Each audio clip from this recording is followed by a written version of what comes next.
48টা আয়াতে কারিমা বিশিষ্ট এই সূরার মধ্যে রব্বুল আলামিন বিসমিল্লাহির রহমানির রহিম শরীফ দিয়ে শুরু করে প্রথমে আল্লাহ কিয়ামত দিবসের কসম করেছেন, এটা হবে। এরপরে মানুষেরকে আল্লাহ যে নফস দিয়েছেন এটার একটা প্রকার হচ্ছে লাওয়ামা, সেটা শপথ করেছেন। এরপর আল্লাহ মানুষকে স্মরণ করে দিচ্ছেন যে তোমরা এটা মনে করিও না, তোমরা ধ্বংস হয়ে যাওয়ার পর তোমাদের শরীরকে মাটিয়ে খেয়ে ফেলার পরে আমি তোমাদের হাড্ডি মাংস এগুলাকে একত্রিত করতে পারবো না, এটা তোমরা মনে করিও না। বরঞ্চ আমি তোমাদের পুরো শরীরটাই আবার সৃষ্টি করব, তোমাদের হিসাব নিকাশ হবে। মানুষ দুনিয়াকে ভালোবাসে, দুনিয়া নিয়ে থাকতে চায়, এবং যারা বেশি দুনিয়া বিমুখ, দুনিয়ার প্রতি যারা বেশি ঝুঁকে গিয়েছে, ওদেরকে কিয়ামতের কথা বললে ওরা বলে কিয়ামত কখন। আল্লাহ বলতেছে কিয়ামত যখন হবে তখন তোমার চোখ বন্ধ করা, ডানে বামে তাকানোর সুযোগ হবে না, চাঁদের গ্রহণ শুরু হয়ে যাবে, সূর্য চন্দ্র দুটোটা একসাথে পশ্চিম দিকে উদয় হবে। তখন তোমরা বলতে থাকবে যে আমরা এখন ফালানো কোথায়, কিয়ামত আসলে শুরু হয়ে গেল। তখন আল্লাহর পক্ষ থেকে ঘোষণা দেওয়া হবে যে আজকে আর কোনো পালানোর জায়গা নাই, তোমাদের সবাইকে তোমাদের রবের সামনে হাজির হতে হবে। এবার তোমাদের রব তোমাদেরকে খবর দিয়ে দিবেন, দুনিয়াতে আগে পরে তোমরা যা যা করছো এগুলোর সব কিছু বর্ণনা তোমাদের সামনে দেওয়া হবে, আমল নামার হিসাব নেওয়া হবে। আল্লাহ বলতেছে হিসাব যখন নেওয়া হবে আমি তো তোমাদেরকে আকল দিয়েছি, তো তোমরা নিজের আকল দিয়েই তো তোমরা বুঝতে পারো কোনটা ন্যায় আর অন্যায়। কারণ মানুষকে আমি মানুষ বানিয়েছি, জানোয়ার বানাই নাই। জানোয়ারের মধ্যে ভালো মন্দ পাঁচ বিচার করার আকল নাই, ইনসানকে তো আল্লাহ ভালো মন্দ পাঁচ বিচার করার আকল দিয়েছে। তো অতএব জানোয়ার যদি বানাইতাম তাহলে তোমরা অজুহাত দিতে পারতা যে আল্লাহ আমাকে জানোয়ার বানাইছো, এখন আমি ভালো মন্দ বুঝতে পারি নাই। তো এখন তো তোমাকে আমি ইনসান বানিয়েছি, সেই কারণে তুমি আর হাসরের ময়দানে কিয়ামতের দিন কোনো উজর দিলেও সেটা কাজে আসবে না, কারণ তোমাকে তো জানোয়ার বানানো হয় নাই। ইনসান যেহেতু বানাইছি, আকল যেহেতু দিয়েছি, তো তোমার আকল দিয়ে তোমার একটু চিন্তা ভাবনা করা দরকার। এরপর আল্লাহ রাব্বুল আলামিন রাসূল পাকের প্রশংসা করেছেন যে রাসূল পাক আল্লাহর কালামকে মুখস্থ করার জন্য জিহ্বাটাকে লড়াচড়া করত, জিবরাইলের মুখে মুখে পড়ার চেষ্টা করত।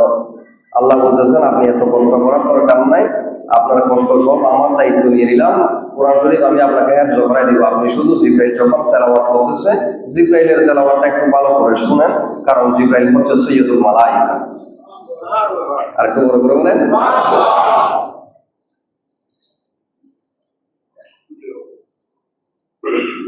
আল্লাহ বলতেছেন কোরআন শরীফে আমার কালামের যে উদ্দেশ্য, যে হাকিকত, এটা আমি আপনাকে শিক্ষা দিব। এরপরে আল্লাহ বলতেছে মানুষ দুনিয়াকে চায় এবং যে কোনো জিনিস তাড়াতাড়ি পাইতে চায়, একটু দেরি হলে মানুষ বেজবর হয়ে যায়। নেক আমল তুমি করে যাও।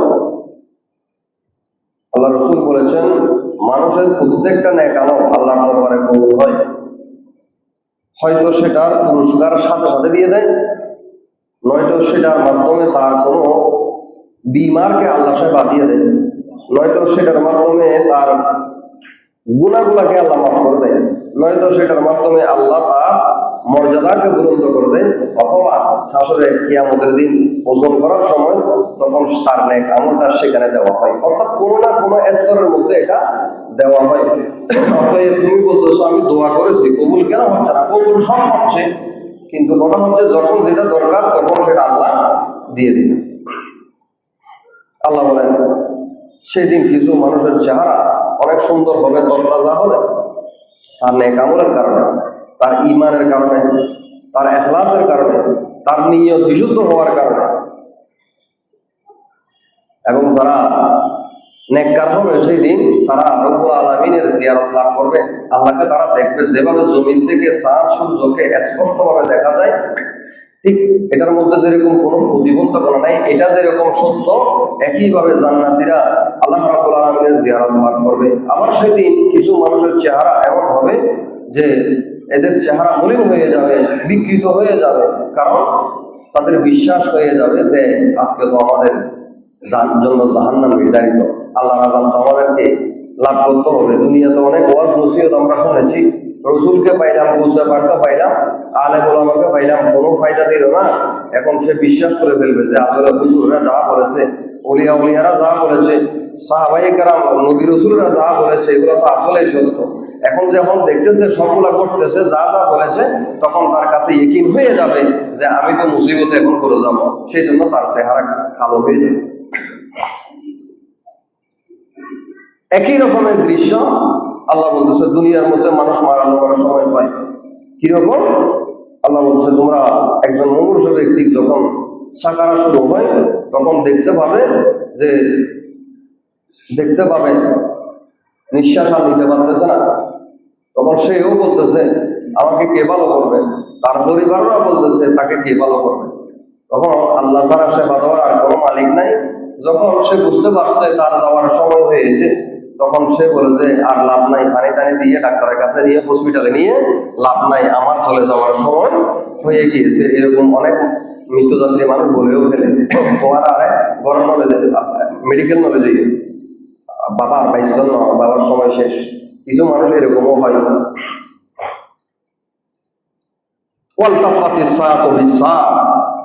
সাহারা যখন শুরু হয়ে যায়, মানুষের পায়ের টাকনোর সাথে টাকনো লেগে যায়। রু চলে যাওয়ার পরে গোসল দিয়ে আঙ্গুল দোনোটাকে বেঁধে দেওয়া হয়। পরিশেষে একজন মৃত্যুযাত্রী ব্যক্তি যখন মৃত্যুবরণ করে, তাকে কাফন করিয়ে জানাজার নামাজ পড়ে কবরের মধ্যে শায়িত করে দেওয়া হয়। যারা তার ওলি ওয়ারিস ছিল তারা সবাই তাকে ছেড়ে চলে আসে। দুনিয়াতে ধন সম্পদ যা অর্জন করেছে সেগুলার জায়গায় থেকে যায়, কোনোটাই তার সাথে যায় না। মানুষ কবরের মধ্যে অসহায় হয়ে যায়। ছেলে মেয়ে বউ বাচ্চা যাদের প্রতি এত মায়া মহব্বত, জীবন যৌবন যাদেরকে কেন্দ্র করে আমরা কাটিয়ে দিই, তারাই একদিন আমাদেরকে কবরের মধ্যে দিয়ে আসবে। হয়তো এমন হতে পারে কোনোদিন আমাদের কবরের দিকেও যাবে না। কি অবস্থায় আছে এটা তো দূরের কথা, এটার খবর নেওয়ার কারো পক্ষে সম্ভব না। কবরের মাটিটা কি স্থল ভরে গেছে, কেমন আছে, ভিতরে ভারী ঢুকতেছে, কি হয়েছে, কেউ দেখার জন্য আর যাবে না। আল্লাহ বলছে ইলা রাব্বিকা ইয়াউমা ইযিনিল মাসাক। বান্দা, মানুষের ইনসানের পরিবার ছেলে মেয়ের দুনিয়ার এত মায়া করে তখন কোনো লাভ নাই। ঘুরে ফিরে এরা সবাই তোমাকে ছেড়ে দিবে, তুমি এদের সবাইকে ছেড়ে চলে আসতে হবে এবং তোমার শেষ যাত্রা আমার দিকে, আমি তোমাকে সাহায্য করবো, আমার কাছে তুমি শান্তি পাইবা। অতএব ইলা রাব্বিকা ইয়াউমা ইযিনিল মাসাক, তোমার শেষ যাত্রা, শেষ ঠিকানা আমি আল্লাহ রব্বুল আলামিন। আমাদেরকে পরকালমুখী হওয়ার তৌফিক দান করুন। এই 30 নম্বর আয়াতে কারিমা পর্যন্ত গত জুমায় তেলাওয়াত করেছি। বিসমিল্লাহির রহমানির রহিম। 31 নম্বর আয়াত আল্লাহ রাব্বুল আলামিন বলছেন ফালা সাদ্দাকা ওয়ালা সাল্লা। অতএব সে বিশ্বাসও করে নাই, সে নামাজও পড়ে নাই। ওয়ালাকিন কাযযাবা ওয়া তাওয়াল্লা, বরং সে বলেছে মিথ্যা এবং সে মুখটা ফিরিয়ে নিয়েছে। এতগুলা ওয়াজ নসিহত সব পড়ার পরে, এতগুলা কথা, আকীদার কথা, আখিরাতের কথা, হাকিকতের কথাগুলো বলার পরে আল্লাহ বলতেছে ফালা সাদ্দাকা ওয়ালা সাল্লা। কিছু মানুষ আছে এগুলা শুনে সে বিশ্বাস করে না, দূর এগুলো গল্প কাহিনী, নতুন বানায় আজগুলি কি হতাহতাই হয়। ফালা সাদ্দাকা, সে তসদিক করলো না, তসদিক বিল জানান, অন্তর দিয়ে সে বিশ্বাস করলো না। তো বিশ্বাস যখন করে নাই, ওলা সাল্লা, সে আর নামাজও পড়ে। ওয়ালাকিন কাযযাবা ওয়া তাওয়াল্লা, বরঞ্চ ওয়াজের শেষে বাইরে গিয়ে দূরে বেগিন বানাইয়া কথা ওয়ালাকিন কাযযাবা, এগুলো সব মিথ্যা কথা। ওয়া তাওয়াল্লা, আবার সেই যে লাইনের মধ্যে ছিল সেই লাইনে চলে গেছে। নাউযুবিল্লাহ। এটা হলো বর্তমান প্রেক্ষাপট। তো আয়াতের প্রেক্ষাপট কি? এটা কি আল্লাহ সরাসরি আমাদেরকে এরকম বলতেছে? এটার একটা প্রেক্ষাপট আছে। এটা যখন আয়াতটা নাযিল হচ্ছে, এটা হচ্ছে মূলত আবু জেহেলের ব্যাপারে বলা হচ্ছে। আবু জেহেল রসুল পাকের এলাকার মানুষ আত্মীয় ছিল। পঞ্চম অথবা ষষ্ঠ পুরুষে গিয়ে আল্লাহ রসুলের যে বংশ আবু জেহেলের একই বংশ। আব্দে মানাফের মধ্যে গিয়ে এটা মিলে গিয়েছে বংশের ধারাবাহিকতা। বেশি অহংকারী মানুষ ছিল। তার নাম ছিল আমর ইবনে হেশাম, আমর ইবনে হেকাম। জ্ঞানী মানুষ ছিল, কিন্তু পরবর্তীতে রসুলে পাকে তাকে বলছে তুমি জেহেল, তুমি মূর্খ। শুধু মূর্খ না, আবু জেহেল, তুমি মূর্খের বাপ। এখনো আপনারা আল্লাহ যদি নিয়ে যায় কোনোদিন মক্কা শরীফে তওয়াফ করে হাজিরা যখন বের হয়ে যায় সফা মারওয়াতে সাই করার জন্য, তো সাইটা শুরু হয় সফা পাহাড় থেকে, শেষ হয় মারওয়া পাহাড়ে। মারওয়া পাহাড় থেকে বের হলে প্রথমে দেখবেন বিশাল এক টয়লেট। ওই টয়লেটটা হচ্ছে আবু জেহেলের বাড়ি। আল্লাহ ঈমান না আনার কারণে, মূর্খতার কারণে আল্লাহ তাকে এমন এক শাস্তি দিলেন যে দুনিয়ার মানুষ তার বাড়িটাকে টয়লেট বানাই ফেলছে।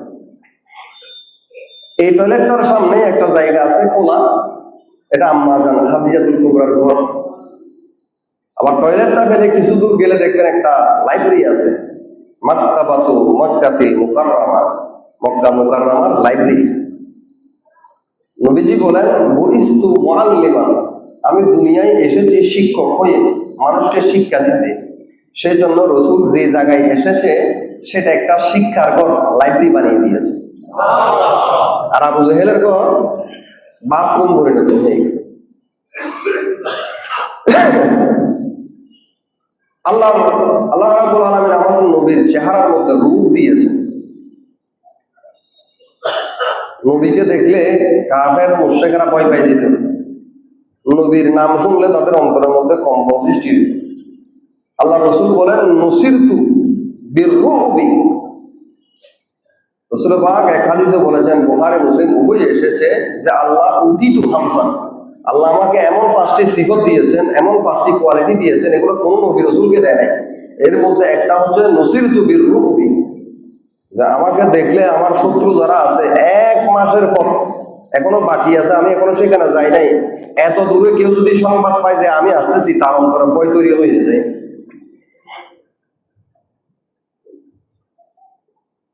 আরাস গোত্রের একজন লোক, আরাস, ঘটনাটা ইবনে ইসহাক ঐতিহাসিক বর্ণনা করেছেন।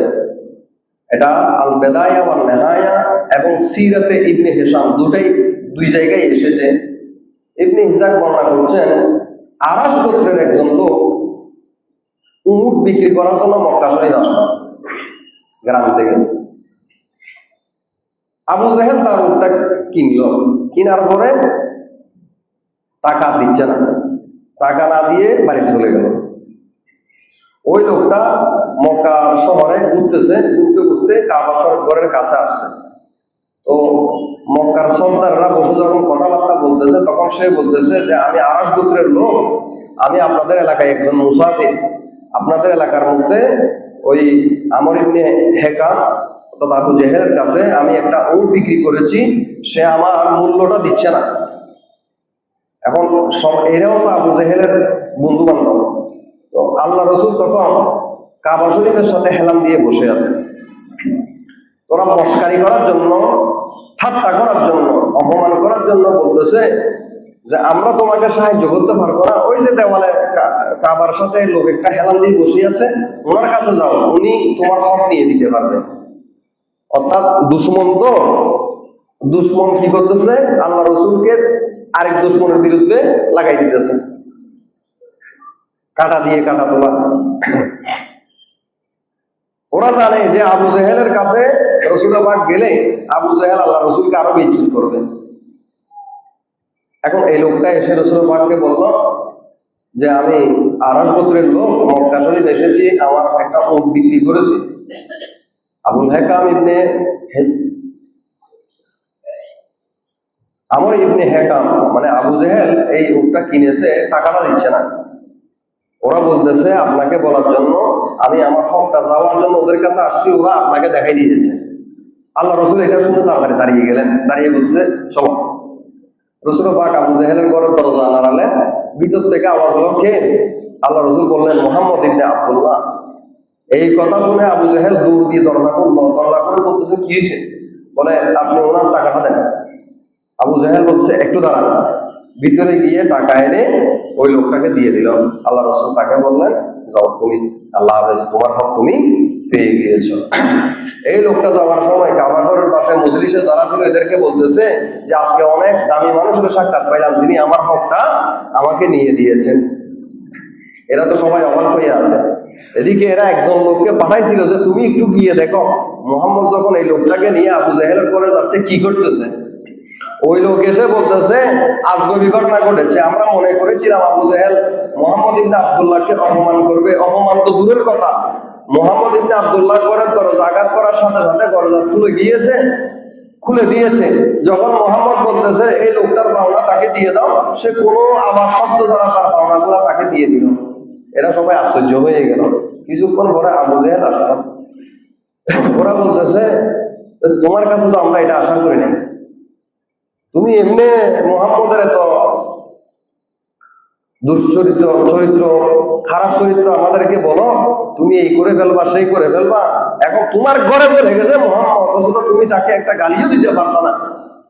তখন আবু জাহেল বলতেছে যে আমি যখন ঘরের দরজার নড়ার আওয়াজ শুনলাম, আমি যখন বললাম কে, যেই মাত্র বললাম মুহাম্মদ ইবনে আব্দুল্লাহ, দেখি যে আমার কলিজার ভিতরে পানি নেই, আমার রূহ শুকাই গিয়েছে।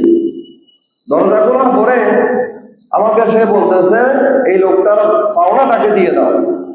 আমি তাড়াতাড়ি সাথে সাথে দিয়ে দিয়েছি, কারণ আমি দেখতেছি মুহাম্মদ ইবনে আব্দুল্লাহর পিছনে একটা উট দাঁড়াই আছে, এইরকম বড় উট, যেটার সোয়ালটা এত বড়, গর্দান এত বড়, এরকম ভয়ানক একটা উট মুহাম্মদের পিছনে দাঁড়াই আছে। আমার ভয় হচ্ছিল আমি যদি এই মুহূর্তে কোনো কথাবার্তা বলি, কোনো বাড়াবাড়ি করি, এই উটটা মনে হয় আমাকে সবাই খেয়ে ফেলবে।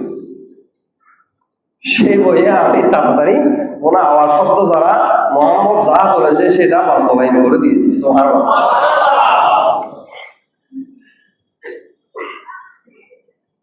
এই আবু জাহেল মক্কা শরীফের মধ্যে এই সূরাগুলো যখন নাযিল হচ্ছে, এটা তো মাক্কি সূরা, সূরা আল কিয়ামা। আল্লাহ রাসূল যখন কিয়ামতের কথা বলতেছে, মুরদাকে জিন্দা করার, হাসর নসরের কথা, এগুলা বলার পরে আবু জাহেল এবং আবু জাহেল মার্কা মানুষ যারা আছে, পরকালমুখী, কিয়ামতমুখী, আখিরাতমুখী, এই কথাগুলা কেউ বিশ্বাস করে ফালা সাদ্দাকা ওয়ালা সাল্লা। আবু জাহেল বিশ্বাস করে নাই, তো বিশ্বাস যখন করে নাই সে আর কি নামাজ পড়বে? তাইলে বোঝা গেল যারা নামাজ পড়ে না তাদের কাছে আখিরাতের বিশ্বাস নাই।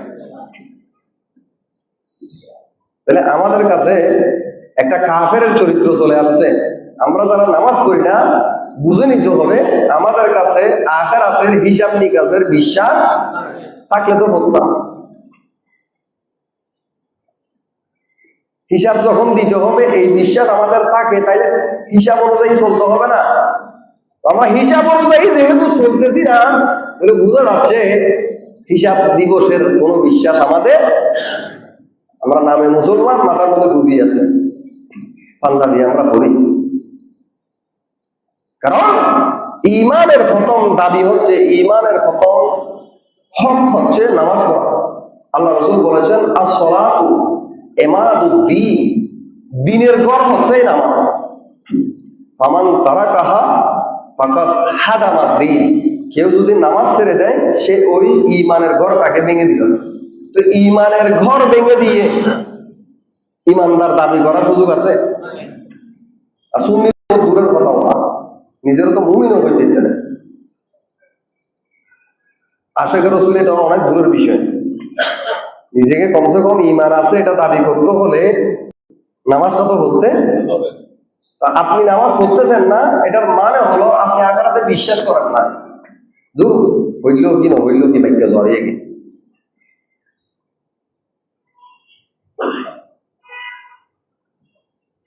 मिठा दो अपना हस्ती को अगर कुछ मर्तबा चाहो कि दाना खाक में मिलकर गुले गुलजार होता है। ইজ্জত সম্মান চাইতে হলে আল্লাহর সামনে নিজেকে তো ঝুঁকাই দিতে হবে। আমরা কারো উপকার করলে সে যদি এটা স্বীকার না করে বিরুদ্ধে যায়, তখন আমরা তাকে নিমুখারাম বলি, কি বলি? তো আল্লাহ আমাদের এত নিয়ামত দেওয়ার পরে যখন আমরা আল্লাহর ইবাদত করবো না, তা আল্লাহর ভাষায় আমরা কি হব? চিন্তার বিষয়। আমরা নিজের স্বার্থের ব্যাপারে বরাবর মানি, তোরা এতই বললাম তোর জিন্দগি পর, তোরা এত কিছু করলাম তোমার জন্য, আমরা বলি। তো আল্লাহ যখন বলবে, আল্লাহ তো বলতে পারবে বাঁচার কোন উপায় ফালা সাদ্দাকা ওয়ালা সাল্লা। কিছু মানুষ আছে এরা আখিরাত বিশ্বাস করে না, তো আখিরাত যখন বিশ্বাস করে না, ওয়ালা সাল্লা এই নামাজও আর পড়ে না, ওয়ালাকিন কাযযাবা ওয়া তাওয়াল্লা। সেও আবু জেহেলের মতো ধরে মুহাম্মদ এগুলো পারতাম, মিথ্যা কথা এগুলো, ওয়া তাওয়াল্লা, এবং সে ঘরে চলে গেল, সে তার জায়গায় রয়ে গেল, আল্লাহ রসুলের কথা সে আর বিশ্বাস করে নাই। সুম্মা যাহাবা ইলা আহলিহি ইয়াতামাত্তা, এবং সে অহংকার করে একদম শরীর নাড়িয়ে নাড়িয়ে তার ঘরের মানুষের কাছে গেল, অহংকার প্রদর্শন করলো যে আমি আজকে মুহাম্মদ এগুলা বলেছে, আমি মুখের উপর মুহাম্মদকে এরকম বলে দিয়েছি। আল্লাহ বলতেছে সুম্মা যাহাবা ইলা আহলিহি ইয়াতামাত্তা, সে তার ঘরে চলে গেল, তার পরিবারের কাছে গেল, তার মানুষের কাছে গেল, এবং সে অহংকার করলো। তো অহংকার কি? আল্লাহ রাসূল বলতেছে আলাইহা তিসআতা আশার, হে আবু জেহেল, তুমি কি জাহান্নামকে ভয় করো না? জাহান্নামের মধ্যে 19 জন ফেরেশতা আছে। আলাইহা তিসআতা আশার, 19 জন জাহান্নামের ফেরেশতা আছে যাদের অন্তরে কোনো দয়া মায়া নাই। আবু জেহেল বলছে এগুলো আমি কিছু বিশ্বাস করি না, এগুলো পাইকের কথা, বানোয়ার, এগুলো সবগুলো তুমি সবের মধ্যে কল্প কাহিনী কতগুলো আমাদেরকে বানাই বলো। গোত্রের মানুষের কাছে গিয়ে বলতেছে যে আমি মুহাম্মদকে মুখের উপর আজকে এরকম বলে দিয়েছি। আচ্ছা তোমাদের তোমরা মক্কার যারা নওজওয়ান আছো, মুহাম্মদ বলতেছে জাহান্নামের ফেরেশতা 19 জন, আচ্ছা তোমরা 10 জনে মিলে একজন ফেরেশতাকে হারাই দিতে পারবো না? একটু নাউজুবিল্লাহ বলেন না। সুম্মা যাহাবা ইলা আহলিহি, অতঃপর সে তার কাছের মানুষের কাছে গেল, ইয়াতামাত্তা, আর সেখানে কি অহংকার করতেছে, এই তোমরা 20 জনে মিলে জাহান্নামের একজন ফেরেশতাকে হারাই দিতে পারবা না? এরও বলতেছে পারবো। দেখছেন, 20 জন কাফের মিলে 10 জন মিলে একজন জাহান্নামের দারোগাকে হারাই দিবে। জাহান্নামের দারোগা কয়জন? একটু বড় করে বলেন না। এটা কোরআন শরীফের আয়াত, এটা এগুলো তো আলাইহা তিসআতা আশার, 19 জন যাদের অন্তরে জররা পরিমাণ দয়া মায়া আল্লাহ দেয় নাই। আবু জেহেল বলতেছে আমরা জান্নাতে চলে যাবো, জাহান্নাম ভেঙে ফেলবো। এই তোমরা পারবা না একজনে 10 জনে মিলে জাহান্নামের ফেরেশতা একজনকে হারাই দিতে 20 জনে মিলে? ওরা বলতেছে পারবো। এখন এই সংবাদ রসুলের কাছে আসছে না, আল্লাহ রসুলের কাছে কানের মধ্যে এই সংবাদটা আসছে না। তখন আল্লাহ রসুল আসলেন একদিন পথের মধ্যে যাওয়ার সময় আবু জেহেলের হাত ধরে ফেললেন, ধরে বলতেছেন আউলা লাকা ফা আউলা সুম্মা আউলা লাকা ফা আউলা, এই আবু জেহেল তোর জন্য বরবাদি, তোমার জন্য বরবাদি, তোমার জন্য বরবাদি, তোমার জন্য বরবাদি। কয়বার? 4 বার। আউলা লাকা ফা আউলা সুম্মা আউলা লাকা ফা আউলা। আল্লাহ বলছে এই আবু জেহেল এবং আবু জেহেল মার্কা যারা আছে এদের জন্য 4 বার বরবাদি। প্রথম বরবাদ হচ্ছে তার দুনিয়ার মধ্যে কোনো শান্তি থাকবে না, সুকুন, দুনিয়ার শান্তি আল্লাহ তার থেকে তুলে নিবে। 2 নম্বর মৃত্যুর সময় তার বেশি কষ্ট হবে। 3 নম্বর কবরের মধ্যে প্রচুর আযাব হবে। 4 নম্বর তার শেষ ঠিকানা হবে জাহান্নাম। নাউজুবিল্লাহ।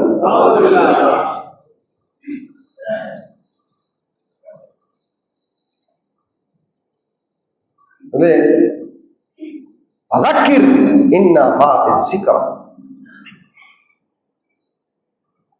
ওয়াজ করা এটা বড় বিষয় নয়। আল্লাহ বলছে ফাযাক্কির, ইয়া রাসূলুল্লাহ আপনি মানুষকে ওয়াজ নসিহত করেন, ইন্না মাআতিজ যিকরা, এটা ফায়দা দিলে করেন, নইলে বইয়া লাভ আছে। যারা ওয়াজ থেকে শিক্ষা নেয় না এদের সামনে ওয়াজ করার কোনো মানে নেই। এটা আল্লাহই বলতেছে রাসূলকে ফাযাক্কির ইন্না মাআতিজ যিকরা সায়াযাক্কারু মান ইয়াখশা। জিকির ওয়াজ তারাই নেই যার অন্তরে আল্লাহর ভয় আছে। এই যে কথাগুলো বলা হচ্ছে এগুলো তার অন্তরে আঘাত করবে যার অন্তরে আল্লাহর ভয় আছে, যার তোর নাই তার ব্যাখ্যা হবা।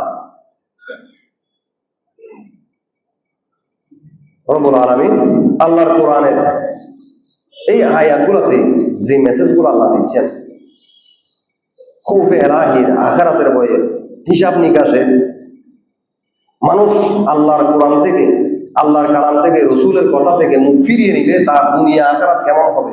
এই যে এখানে আবু জেহেলের হাত ধরে রসুল পাক বলতেছে আওলা লাকা, তুমি বরবাদ হয়ে যাবে আবু জেহেল, ফাআওলা তোমার জন্য বরবাদি, সুম্মা আওলা এরপর তুমি আবার বরবাদ হইবা, ফাআওলা এবং চূড়ান্তভাবে তুমি শেষ পাবে আবার বরবাদি হয়ে যাবে, এরপরে আর কোনো সুযোগ থাকবে না।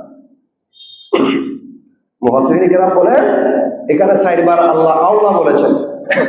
আওলা এটা ইসমে তাফজিল, ওয়াইলুন থেকে, ওয়াইলুন কোরআন শরীফে একটা সূরা আছে সূরাতুল হুমাযা, নাম কি? তো বড় করে বলেন না, হুমাযা। এটা কেমনে করে? প্রথমে কি ওয়াইলুল লিকুল্লি, এর প্রথম শব্দ হচ্ছে ওয়াইলুন। ওয়াইলুন মানে দুজক, ধ্বংস। এখান থেকে ইসমে তাফজিল আওলা, চূড়ান্তভাবে ধ্বংস। অতএব আমরা যদি আল্লাহকে ভুলে যাই, আমরা যদি হিসাব নিকাশ ভুলে যাই, আমরা যদি কবরে যাওয়া এটা ভুলে যাই, আমরা যদি আখিরাতকে ভুলে যাই, আমাদের জন্য শাস্তি কয়টা? আওলা লাকা, প্রথম নম্বর শাস্তি, দুনিয়ার মধ্যে কোনো শান্তি আমাদের জন্য ফাআওলা। দ্বিতীয় শাস্তি, মৃত্যুর সময় আমরা বেশি কষ্ট পাই, সাকারাত বড় মারাত্মক হবে। সুম্মা আওলা লাকা, তৃতীয় নম্বর বরবাদি, হাসরের দিন আমাদের জন্য বড় ভয়াবহ হবে। 4 নম্বর ফাআওলা, পরিশেষে আমাদের স্থান হবে জাহান্নাম। আমরা কি চাই যে আমরা কেউ জাহান্নামের মধ্যে যাই? এরকম কোন মুসল্লি আছে যে কোন নহরি তারা যাইবে? এলে না হলো। আপনারা কি কেউ চান জাহান্নামে যাইতে? তো বেগো তো নহর আতুল লাভ দেখেন দুরুজ রেডাও যায়নি, ঘরে চাই আইনি জিনিস কি হইনি। আয় হায় হায় মুসলমানের ভয়। আর্জেন্টিনা ব্রাজিল হয়েছে, কেউ মধ্যে মেসি আর বাপ হয়েছ দেখুন। আর আল্লাহর ওলিরে কেনা করে বাবা বাজানো হয়ে দিয়ে নইলে হতা হতা হয়ে না।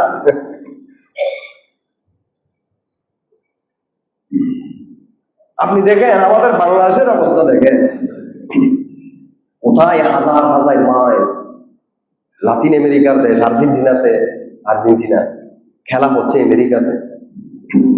এখান থেকে আমেরিকা যাইতেও প্লেনে করে গেল, ডাইরেক্ট ফ্লাইটে গেল 20 ঘন্টা 22 ঘন্টার উপরে লাগে।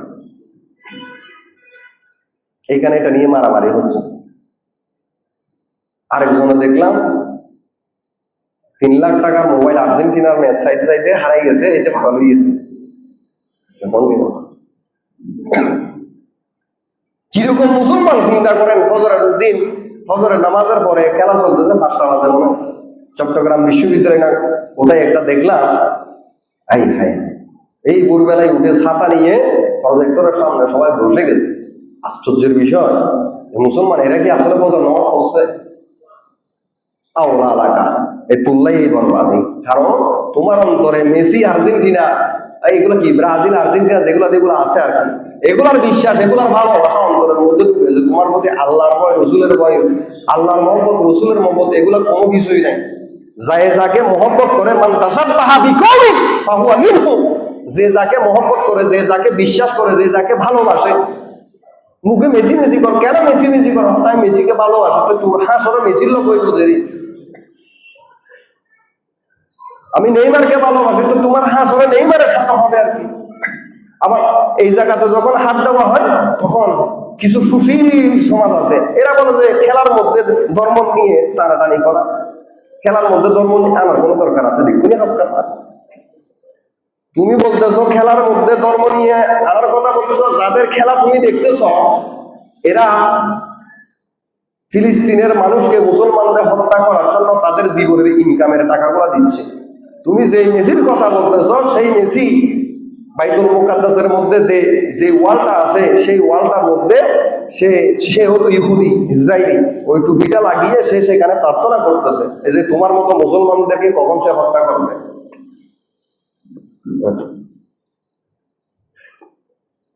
একটু চিন্তা করা দরকার।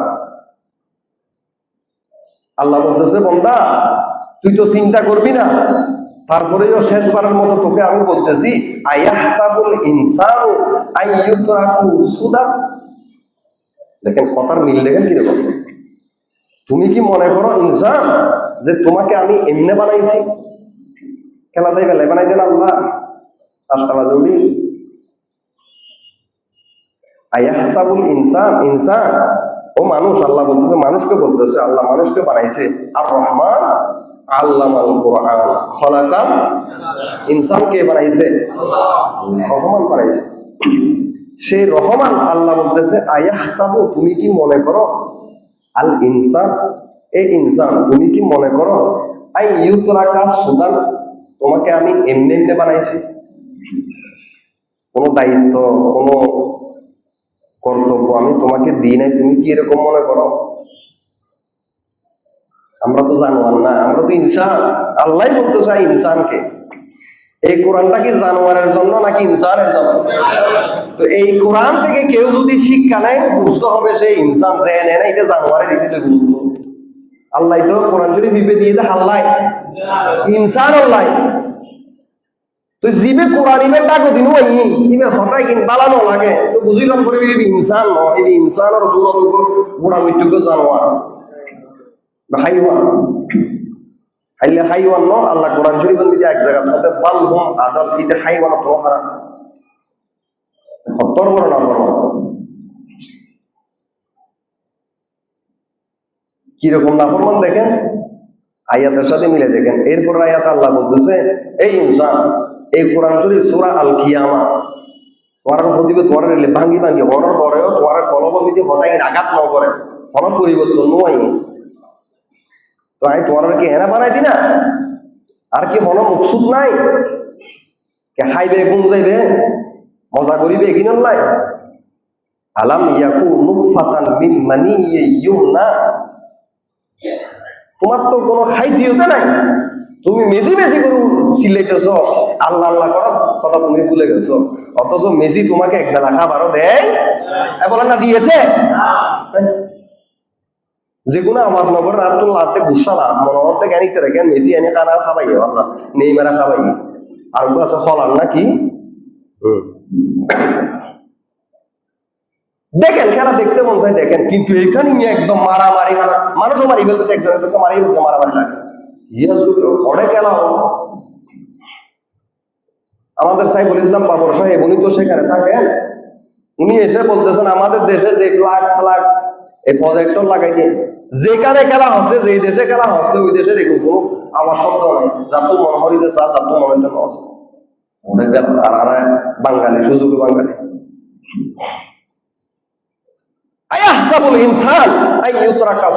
তুমি কি মনে করো যে আমি আল্লাহ তোমাকে বেমুকসুদ বানিয়েছি? তোমাকে দায়িত্ব দেওয়া হয়েছে, তোমাকে কিছু কাজ করার জন্য বলা হয়েছে, কিছু কাজ থেকে বেঁচে থাকার জন্য বলা হয়েছে। আল আমরু ওয়ান নাহি, নবীজি বলেছেন মা আতাকুমুর রাসূলু ফাখুযুহু ওয়া মা নাহাকুম আনহু ফান্তাহু। আমার রাসূল তোমাদেরকে যেগুলো বলার জন্য বলতেছে এগুলাই তোমরা করো, এগুলোর জন্য আমি তোমাদেরকে বানিয়েছি। ওয়া মা নাহাকুম আনহু ফান্তাহু, আমার রাসূল তোমাদেরকে যেই কাজগুলো করার জন্য নিষেধ করতেছে এগুলা থেকে নিজেদেরকে বাঁচাই রাখো, আমি এই জন্যই তোমাদেরকে বানাইছি, এমনি বানাই না। এই দুনিয়া নিয়ে, মেসি নিয়ে, নেইমার নিয়ে তোমরা পাগল হয়ে গেছো। আলাম ইয়াকু নুতফাতান মিন মানিয়্যিন ইউমনা, এটা তো তোমাদের কোনো লাভ করে নাই, কোনো ফায়দা দেয় নাই। অথচ আমার দিকে দেখো, আমি কি তোমাকে এক ফোঁটা পানি থেকে সৃষ্টি করি নাই? আলাম ইয়াকু নুতফাতান, তুমি কি ছিলে না নুতফা, পানি, মিন মানিয়্যিন ইউমনা, যেটা পুরুষের পিঠের হাড্ডি থেকে, মহিলাদের সিনার হাড্ডি থেকে, রস থেকে বের হয়েছে, ওই পানি থেকে আমি তোমাকে সৃষ্টি করে নাই। সুম্মা কানা আলাকাতান ফাখালাকা ফাসাওয়া, প্রথমে তুমি 40 দিন পর্যন্ত পানি ছিলা। সহিহ বুখারী কিতাবু বাদিল খালক, পরিচ্ছেদের নাম বাবুল মালাইকা, ফেরেশতাদের পরিচ্ছেদ। এই পরিচ্ছেদে লম্বা হাদিস শরীফ আছে হযরত আব্দুল্লাহ থেকে। আল্লাহ রাসূল বলেছেন, মানুষকে আল্লাহ নুতফা থেকে, এক জাতীয় নাপাক পানি থেকে বানাইছে, যেটা লাফ দিয়ে বের হয়ে আসে। পুরুষেরটা তাদের পিঠের হাড়ির মাঝখান থেকে, মহিলারটা সিনার হাড়ির মাঝখান থেকে। একটা সময়ে গিয়ে উত্তেজনার কারণে এটা বের হয়ে এটা চলে আসে, এবং সেটা 40 দিন পানি থাকে। 40 দিন পরে এটা রক্ত হয়ে যায়, আবার 40 দিন পরে এটা একটা গোশতের টুকরা হয়ে যায়। 340 হতো 120 দিন পর্যন্ত এখানে কোনো রূহ হয়ে নেই। 120 দিন পরে যখন গোশতের টুকরার মধ্যে আল্লাহ হাত দিয়ে দিয়েছেন, এবার একজন ফেরেশতাকে পাঠান। ফেরেশতা এসে এটাকে একটা ফু দেয়। 120 দিন পরে ওই পানি, যেটা 40 দিন পানি ছিল, তারপরে 40 দিন রক্ত ছিল, তারপরে 40 দিন দিয়ে এটা গোশত হাড্ডি হয়েছে, এটার মধ্যে জান চলে আসে 120 দিন পরে। কয়দিন পরে? ওই ফেরেশতা এবার আল্লাহকে বলে, আল্লাহ আমি কি করবো এখন? রুতু ফু দিয়ে দিয়েছি। আল্লাহ বলে যে ওর 60টা জিনিস নির্ধারণ করে দাও। কয়টা? একটু বড় করে বলেন ইনসান, একটু কি আল করুন। আল্লাহ বলে, আমার ফেরেশতা, ওকে 60টা জিনিস নির্ধারণ করে দাও। 1 নাম্বার, যে ও জিন্দেগিতে কি পরিমাণ আমল করবে, এটা লিখে দেওয়া হয়েছে। ও জিন্দেগিতে তার রিজিক কতটুকু হবে, কয় টাকা ইনকাম করবে, এটা লিখে দাও, নির্ধারণ করে দেওয়া। এরপর বলা হয় যে ওর হায়াত কতটুকু হবে, হায়াত দুনিয়াতে সে কয়দিন থাকবে, এটা লিখে দেওয়া হবে। এখনো বয়স কয়দিন? 120 দিন, মাত্র রূহ আসছে, এই 120 দিনের দিন নির্ধারণ হয়ে যাচ্ছে। দুনিয়াতে এখন আসে নাই, মায়ের রেহেমের মধ্যে এখন। এরপর আল্লাহ বলে, সে কি জান্নাতি নাকি জাহান্নামী, এটাও নির্ধারণ করে দাও। তখন যে জান্নাতি লিখে দেওয়া হয়েছে, যে জাহান্নামী লিখে দেওয়া হয়েছে। এবার আল্লাহ রাসূল বলেন, যে ব্যক্তি জান্নাতি ছিল, সে দুনিয়াতে এসে বহু গুনার কাজ করলো, এমনকি গুনাহ করতে করতে তার আর জাহান্নামে মাত্র 1 হাত দূরত্ব বাকি আছে, আর সামান্য গুনাহ করলে সে জাহান্নামে ঢুকে যাবে। সেই মুহূর্তে আল্লাহ যেহেতু তাকে জান্নাতি লিখেছে, সে জাহান্নামের কাজ ছেড়ে দেয়, জান্নাতের কাজ করা শুরু করে, এবং ওই অবস্থায় তার মৃত্যু হয়, সে জান্নাতের মধ্যে প্রবেশ করে। মানুষের তকদির 120 দিনের মধ্যে যখন লিখে দেওয়া হচ্ছে, আল্লাহ রাসূল বলেন, যাকে জাহান্নামী লিখে দেওয়া হয়, সে জিন্দেগি ভর জান্নাতের আমল করতে করতে জান্নাত আর তার মধ্যে দূরত্ব থাকে মাত্র 1 হাত, আর সামান্য নেক আমল করলে সে জান্নাতে ঢুকে যাবে। কিন্তু সেই মুহূর্তে তার নসিবের কারণে সে জাহান্নামের কাজ করা শুরু করে দেয়, এবং ওই অবস্থায় তার মৃত্যু হয়, তার ঠিকানা হয় জাহান্নামের মধ্যে। বড় করে বলে নাউজুবিল্লাহ। আলাম ইয়াকুন নুতফাতান মিন মানিয়্যিন ইউমনা, এই ইনসান, আমি তোমাকে নাফাক কিছু পানি থেকে বানাইছি, তোমার কোনো হাইসিয়ত নাই। আমি আল্লাহ তোমাকে বানাইছি, তোমার অস্তিত্ব জমিনের মধ্যে ছিল না, তোমার মায়ের পেটের মধ্যে আমিই দিয়েছি, তুমি সেখানে তোমার রিজিকের ব্যবস্থা আমিই করেছি। তোমার মায়ের স্তরের মধ্যে দুধই ছিল না, কিন্তু তোমার যখন দুনিয়ার মধ্যে আসলে তোমাকে দাঁত দিই নাই, তুমি খাইবা কি? তোমার জন্য তরল জাতীয় এমন পানীয় ব্যবহার করেছি, পৃথিবীর মধ্যে কোন সায়েন্সের পক্ষে, কোন খাদ্য বিজ্ঞানীর পক্ষে দুধ, মায়ের বুকের দুধ আবিষ্কার করা সম্ভব না। অতএব কোন বিজ্ঞানের পিছনে নেইমার মিশি এগুলোর পিছনে না দৌড়ে তুমি আমি আল্লাহর জিকিরের দিকে দৌড়াও। ফাজকুরুনি, তুই আমাকে ডাকলে আমি তোকে ডাকবো, তোর মুসিবত আমি তোকে উদ্ধার করবো, আমি তো তোকে সব দিয়েছি, আমি তোর থেকে সব নিয়ে নেব। ফাজাআলা মিনহু যাওজাইনি যাকারা ওয়াল উনসা, দেখো এই নাপাক পানি থেকে তোমাকে বানাইলাম, পানিটা যখন রক্ত হইল, ওই রক্ত থেকে আমি কাউকে পুরুষ বানাইছি, কাউকে মহিলা বানাইছি। ইয়েন হয়ে দেরি ফাজাআলা মিনহু যাওজাইন, এখান থেকে এক জোড়া বানাইছি। কয় জোড়া? যাওজাইন কি? আয-যাকার ওয়াল উনসা। যাকার মানে মরদ হওয়া, উনসা মানে মাইয়ে হওয়া। আর নহন নাওয়াইতু আন ওয়াদিয়া আরবা তাকবীরাতে সলাতিল জানাজাতে ফরদুন আসসালামু লিল্লাহি তাআলা ওয়া সালাতু আলা নবী ওয়া দুআউ লিহাদিল মাইয়িত। আকিয়াত তিনো আরা করি আল্লাহুম্মা সদত করে ফরদ ওয়া কি করি আল্লাহুম্মা ইগফির লি হাইয়িনা ওয়া মাইয়িতিনা ওয়া শাহিদিনা ওয়া গায়িবিনা ওয়া সাগীরিনা ওয়া কাবীরিনা ওয়া যাকারিনা ওয়া উনসানা। আল্লাহ আর মাই ফলর মাফ করে দাও, মরদ ফলর মাফ করে দাও। আল্লাহ তা ফাজাআলা মিনহু যাওজাইনি যাকারা ওয়াল উনসা। ইনসান এই নাফাক পানি থেকে, যেটা বিয়ের পরে তোমার থেকে তোমার স্ত্রীর কাছে গিয়েছে, একটা জায়গার মধ্যে 40 দিন এটা পানি থেকে গিয়েছে, 40 দিন পরে রক্ত হয়েছে, এরপরে 40 দিনে গিয়ে এটা মাংস আমি আল্লাহ হাড্ডি দিয়েছি, 120 দিনের মাথায় গিয়ে আমার ফেরেশতা এটার মধ্যে রূহটাকে ফু দিয়েছে, তারপর তোমার মধ্যে রূহ আসছে এবং সেখান থেকে আমি কাউকে ছেলে বানাই দিয়েছি, কাউকে মেয়ে বানাই দিয়েছি। এবং কি আর্জেন্টিনা বানাইয়ে দেয় না, কোনো বানাই দেওয়া তুই আল্লাহর ভিতরেই দূর না, তুই ফজর নামাজ না পড়তে লাগবে, ম্যাচ মিনি সকলে গিয়ে দেয়। আমাদের এলাকার মধ্যে গতবারের বিষয় নাকি আগের বারের বিষয় আসছে, একটা পাগল হয়ে গেছিল, স্পেন হারিয়ে গেছিল যখন তখন। কি আসবে এগুলো, এত সিরিয়াস নেওয়ার কি আছে? খেলা খেলা চাইলে চাইলে এখন যাই তো জানি আর ইমান লই ইমানের খতরা হয়ে যাবে। খেয়াল সুন্দর হতা হতে মেসি আর পাপ বলে দিই কোন খাস করবা। আলাইসা যালিকা বিকাদিরিন আলা আইয়ুহিয়াল মাউতা। ইনসান তোমার কোনো অস্তিত্বই ছিল না, এই নাপাক পানি থেকে তোমাকে বানাইলাম, এই রক্ত থেকে গোস্ত বানিয়ে তোমার মধ্যে রূহ দিয়ে দিলাম, সেখান থেকে পুরুষও বানাইলাম, নারীও বানাইলাম। যে আল্লাহ, আমি আল্লাহ এগুলা করতে পারছি, তোমার কি বিশ্বাস হয় না যে মৃত্যুর পরে তোমার শরীরটা, তোমার রক্ত মাংস হাড্ডি সব মাটিয়ে খেয়ে শেষ করে দেওয়ার পরে আবার আমি তোমাকে বানাইতে পারবো? এই কাজটা করতে আমার কাছে কি এই কাজটা করার শক্তি নাই? একটু বড় করে না আছে না নাই? আমার রাসূল যখন এই শেষ আয়াতটা পড়লেন, খেয়াল করেন, এই শেষ আয়াতটা বললেন, আয়াতটা কি? আলাইসা যালিকা বিকাদিরিন আলা আইয়ুহিয়াল মাউতা। আপনার রব কি মুর্দাকে আবার জিন্দা করতে সম্ভব সক্ষম শক্তি রাখেন না? তখন নবীজি বললেন সুবহানাল্লাহ। বালা বলেন না সুবহানাল্লাহ। বালা আল্লাহ তুমি পাক, তুমি অবশ্যই এই শক্তি রাখো। সুবহানাল্লাহ। কোরআন শরীফের কিছু সূরা আছে শরীফের সময় কিছু দোয়া আছে, যেমন উগ্র সূরা আছে সূরাতুল আ'লা, নাম কি?